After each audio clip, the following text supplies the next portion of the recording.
Chintalapudi MLA పీతల సుజాత అజ్ఞాతంలోకి వెళ్లారు. 2 రోజుల నుంచి పీతల సుజాత ఫోన్ స్విచ్ ఆఫ్ లో ఉన్నట్లు తెలుస్తోంది. టీడీపీ అధిష్టానం చింతలపూడి టికెట్ కేటాయించకపోవడంతో సుజాత తీవ్ర మనస్తాపానికి గురైనట్లు తెలుస్తోంది. ఈ అంశానికి సంబంధించి మరింత సమాచారం మా కరెస్పాండెంట్ చౌదరి అందిస్తారు. చౌదరి, చెప్పండి, పీతల సుజాత మనస్తాపానికి కారణం ఏంటి? మమత పశ్చిమ గోదావరి జిల్లా చింతలపూడి తెలుగుదేశం సిట్టింగ్ ఎమ్మెల్యేగా ఉన్న పీతల సుజాత టికెట్ దక్కకపోవడంతో మనస్తాపానికి గురయ్యారు. గత 2 రోజుల నుంచి ఆవిడ ఎవరికి అందుబాటులో లేకుండా ఉన్నారు.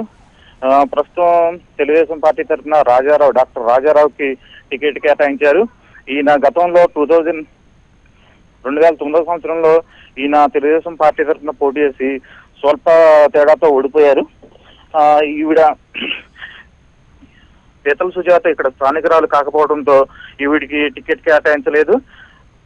అలాగే ఈవిడి మీద ఉన్న కొన్ని ఆరోపణలు, అవినీతి ఆరోపణలు కూడా కొన్ని ప్రభుత్వం దృష్టికి వెళ్ళి, అలాగే అధిష్టానం అందుకే టికెట్ కేటాయించలేదు. అలాగే ఈవిడ ఎప్పుడు ప్రజలకు అందుబాటులో లేకపోవడం అనేది ముఖ్య కారణంగా తెలియవస్తుంది మనకి. ఈవిడ ప్రస్తుతం ఎక్కడ ఉన్నారు అనే సమాచారం కూడా మనకు తెలియదు. అలాగే ఈ ఎవరైతే రాజారావు వర్గీయులు ఉన్నారో వాళ్ళతో కలిసి ప్రయాణం చేయాలా వద్దా అనే అంశంతో తన అనుచర వర్గంతో మంత్రాలు జరుపుతున్నట్టు తెలుస్తుంది. ప్రస్తుతం చింతలపూడి తెలుగుదేశం పార్టీలో వివిధ వర్గాలుగా ఏర్పడినాయి. గతంలో సీనియర్లుగా పనిచేస్తున్న వారిని పీతల సుజాత తన హయాంలో అణిచివేసిందని చెప్పేసి ఆరోపణలు చాలా ఉన్నాయి.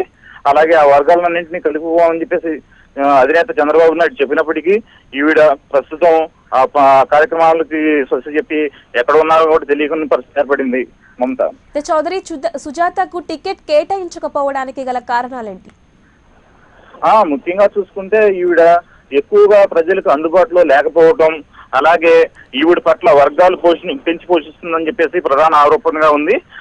అలాగే కింది స్థాయి ఎవరైతే ద్వితీయ శ్రేణిగా ఉన్న నాయకులను ఎక్కువగా కేడర్ ఆదరించి వాళ్ళ చేత అవినీతి పాల్పడేట్లు చేస్తుందని చెప్పి ఎక్కువ ఆరోపణలు వచ్చినాయి ఈవిడ మీద. ఇది అధిష్టానం దృష్టికి వెళ్ళేటప్పటికీ టికెట్ కేటాయించలేదని చెప్పి ప్రచారంలో ఉంది. అయితే చౌదరి, సుజాత ఇండిపెండెంట్ గా బరిలో నిలిచే అవకాశం ఉందా? ఇప్పటికీ ఈవిడికి టికెట్ కేటాయించబోవడంతో కొన్ని పార్టీలు ఈవిడితో మతనాలు చేస్తున్నట్లు మనకి సమాచారం ఉంది. అలాగే ఇండిపెండెంట్ గా పోటీ చేస్తా లేదా అనేది మనకి తెలియదు. ఇదివరకు ఈవిడ ఆచంట నుంచి మనకి ఎమ్మెల్యేగా గెలుపొందారు. అలాగే 9 సంవత్సరాల అధికారంలో లేనప్పటికీ పార్టీ ఆఫీస్ లో కార్యకలాపాలకు పరిమితం అయ్యారు. తర్వాత 2014లో మనకి తెలుగుదేశం పార్టీ చింతలపూడి టికెట్ కేటాయించడంతో అక్కడ కేవలం 13 రోజులు ప్రచారం చేసి గెలుపొంది ఆ మీద మనకి మంత్రిగా కూడా కొనసాగించారు.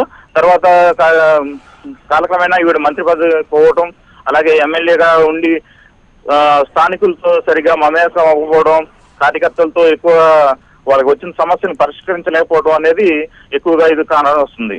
అంతా అయితే చింతలపూడిలో టీడీపీ 2 వర్గాలుగా చేరిందనే వార్తలు వస్తున్నాయి. దీనికి సంబంధించి మీ దగ్గర ఉన్న సమాచారం ఏంటి?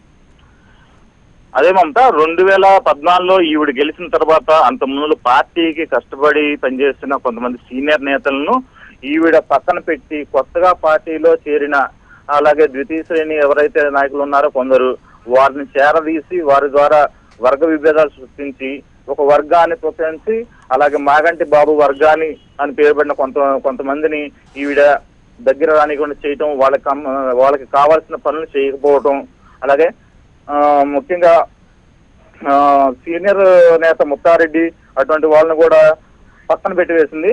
దాంతో వాళ్ళు మనస్తాపానికి గురయ్యారు. పదే జిల్లా అధ్యక్షులు తోట సీతారామలక్ష్మితోనూ అలాగే అధిష్టానంతో కూడా చాలా సార్లు మొరబెట్టుకున్నారు.